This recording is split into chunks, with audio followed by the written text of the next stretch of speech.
We're in Grand Prairie, Texas to check out a shop that builds ridiculously high horsepower, late model GM vehicles. This is Advanced Modern Performance.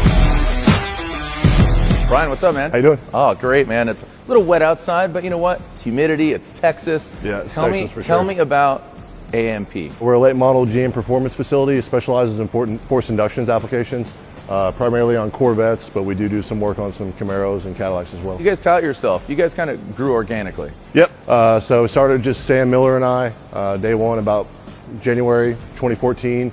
We've grown into this facility, 12,000 square feet in a little over 4 years, 5 years now. Currently have 3 full-time techs and a fabrication department. From day one, we knew we wanted to be very particular about what we worked on, and that meaning platform and vehicle build. And so we really focused in on being the upper end of forced induction on Corvette. Can't speak about world records and forced induction applications on Corvettes without mentioning our name. Yeah. So, and that's really how we grown our business. We never paid to advertise. Most of the business we generated is due off accolade, and that's by setting world records in our cars and other cars. And because you guys aren't just selling parts, you're actually building vehicles top to bottom. Yeah, we never focus on part sales. We do manufacture many parts that go on our own builds, but we don't advertise those. There's a lot of guys that sell parts. We're not staffed for that. We focus on building the coolest hot rods we can. I like your shop. It's very just all killer, no filler, man. Yeah. I mean, you got just one big room, you got lifts, and you got a lot of rolling carts too, a lot of Snap-on rolling carts. Yeah, that's all we run, Snap-ons. I think every box in here is Snap-on. What are some of the accolades? With the C7 platform, we were the first to run 8s in the quarter mile. First to run 8s in the C7 ZR1, which is a 2019 model, which is the black car over there. I think we're going to talk about in a little bit. Yep. And we put 2 of the 3 cars that have been 7s in a C7 into the 7-second range. Yeah. So and these are street cars that can be driven. So Yeah. Can you recall the first time a Snap-on tool was put in your hand, and who put it in your hand? I guess it'd be my business partner, Sam's, working out of his toolbox. The biggest game changer for me has been the electric tools. When I first started, it was all pneumatic, and protecting a car from pneumatic hose is crazy. They mess up everything. Snap-on really being the leader in those style of tools. You don't even hear pneumatic tools run anymore in these shops. They're all Snap-on, whether it be the 3/8 drive, whatever it is. It's all electric. So we're talking about your vehicles, but again, you have a weapon of a vehicle. So can we take a look at your personal vehicle? Love to show it to you. Yeah. I mean, I don't want to call it a street vehicle, but this is a street rod. It is, man. That's our street car. Yeah. So this is the development car we bought for the ZR1 packages. Every package in here was developed on our personal vehicles. We don't test packages on customers' cars. We would never take your $140,000 car and figure things out on it. So That's really what this nice is. of you. Yeah, we bought this. We held it for 6 months before we could even do any tuning on them, with anticipation that they would unlock the computers. And the minute they did, we pushed it on the lift, did our stage 5 build on it, and went out and ran 8s. Now with the release of the brand new C8. Yeah, putting the motor in the back is a huge deal for us. On a drag racing environment, even the high-end exotics that make 2,000, 3,000 horsepower really can't run with us on a drag strip. Yeah. The roll events, the half mile, the mile racing, having the motor in the back is really going to help traction in those environments. So we're super excited about that. Now what are you running in this again? What's the package? 857 and 160. Wow. And it is a street car. It's pouring rain here right now, and I drove it to work today, so it is a street car.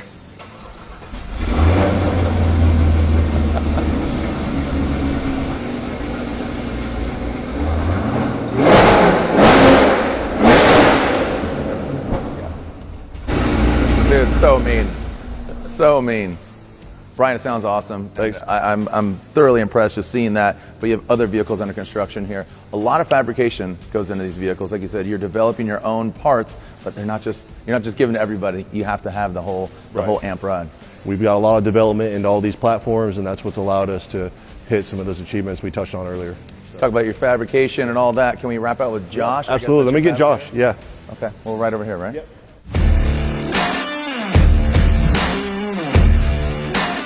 Josh, how's it going, man? Going well, how are you? Dude, I heard you're a world traveler, you're Italian, you travel all over, but your home is here in Texas. Absolutely. And your position here?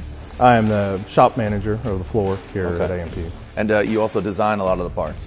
Yeah, so we try to design as much as we can in-house and fabricate as much as we can in-house. I'm already seeing some tools here. Absolutely, it's a real basic tool. It's very inexpensive. It gets me through my day, especially when trimming pipe and just fine trimming pieces of aluminum. Why is this one of your favorite tools? It's manual, and I really like to work with my hands a lot more Yeah. than using a piece of machinery, air, or electric. So, You got a box full of Snap-on. yeah, now we have our local Snap-on representative comes by every Wednesday.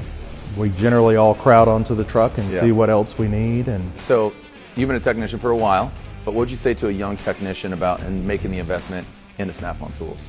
a lot of people come into the business and they want to spend a minimal amount of money to buy a tool, but you end up with a tool that doesn't last very long. You end up with a tool that you have to purchase some sort of warranty for. And maybe for some people, the initial investment is rough, but as the years go on, you begin to see that that investment that you made into the tool is not temporary. Yeah. It is near permanent. Speaking of pride, you got to be proud of the parts you're building to make these absolute, hot rods of vehicles. What's here in front of us? Well, we have our water reservoir for our air-to-water intake systems. This is completely designed in-house. Yeah. Its accompaniment is the air-to-water intercooler, which also was designed in-house. In regards to these parts, is this what really separates, advanced modern performance from, the rest of the tuners out there? The intercooler is a significant separation. The cores that we use are the best cores that we can get on the market. This is your work table here, but what are some other components? This is a air intake, 5-inch air intake for the new ZR1. It incorporates a velocity stack built into it, which I manufacture this entirely by hand. Yep. Is there another technician I could wrap out with? I understand he's the longest standing employee here at Advanced Modern Performance. Surge. I'll catch up with Surge. Surge, how's it going, man? Hey, what's up, man? And you're utilizing Snap-on tools. Why Snap-on for you? I like the quality. Has a franchisee ever helped you out when you're kind of in a bind? Snap-on's always shows up on time, and they always have the right things I need. Yeah, so you being, again, the longest standing employee, what's your background as a technician? Oh, geez, I've just always been tinkering with cars ever since I was young. Yeah. So it's just always been trial and error. I bet it's kind of like being a chef where you burn a meal or it doesn't taste right? So you've kind of trial and error. Would you say you've maybe grenaded a couple engines over the years? I got some favorite recipes.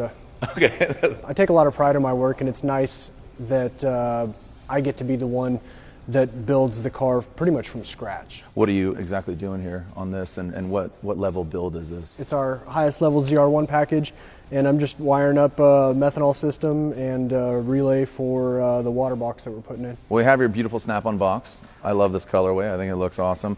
Do you have any particular tools that you find yourself holding or? Absolutely. I'd say these smaller Snap-on ratchets are the way to go. They help me out in a lot of tight spots, make a long job fairly quick.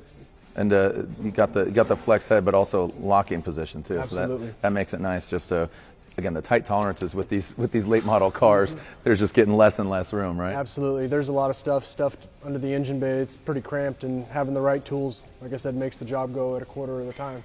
Thanks for your time. I'm gonna go you. catch up with Brian. Alrighty.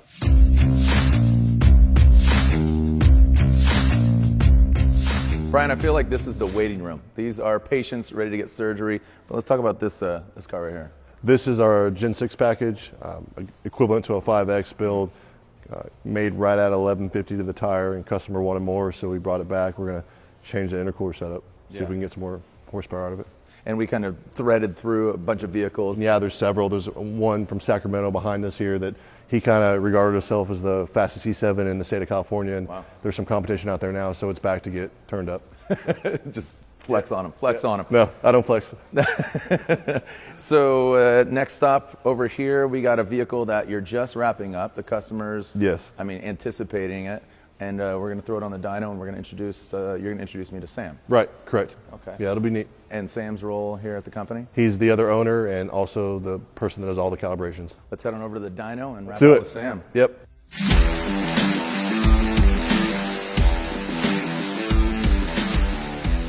All right. Sam, we're in this hot rod here, and you've already done a couple dyno pulls on it. What's the horsepower right now? It made 964 horsepower to the wheels. What's kind of the process as far as getting more horsepower out of it? There's two different computers that run the fuel on the car and then the ignition. So I'm connected to both of those and telling both of those computers what to do, how much fuel to add, how much timing to add. Just finding that magic formula. Just trying to find that magic. But I got to ask you, what's your relationship like with Snap-on? Because you're not doing as much hands-on working on cars. You're doing more of the kind of the tuning, exactly here, all the ECU and all the computer stuff. I still use a lot of Snap-on tools on the dyno. So I have to pull plugs, check other things, pull the valve covers off, check them. I still have a roll with Snap-on as far as the dyno goes. Well, speaking of roll, why don't you get this thing rolling here? I'd like to see you take some pulls here on this thing and get to that magic number. And it's crazy. This thing only has 700 miles on it? 700 miles. That's why it still smells new. That's crazy. Yeah, this thing's awesome. Well, again, thank you so much. Thank you. Appreciate it.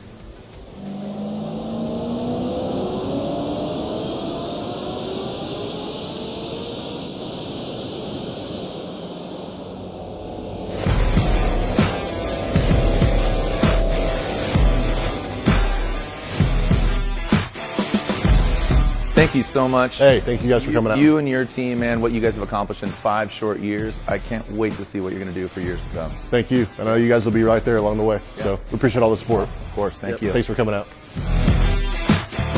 You a big fan of the C7s? You excited about the new C8? Let us know in the comments below which generation Corvette is your favorite. Also be sure to like, share, and subscribe for all things Snap-on. Thanks for watching Snap-on Tools, Great Garages.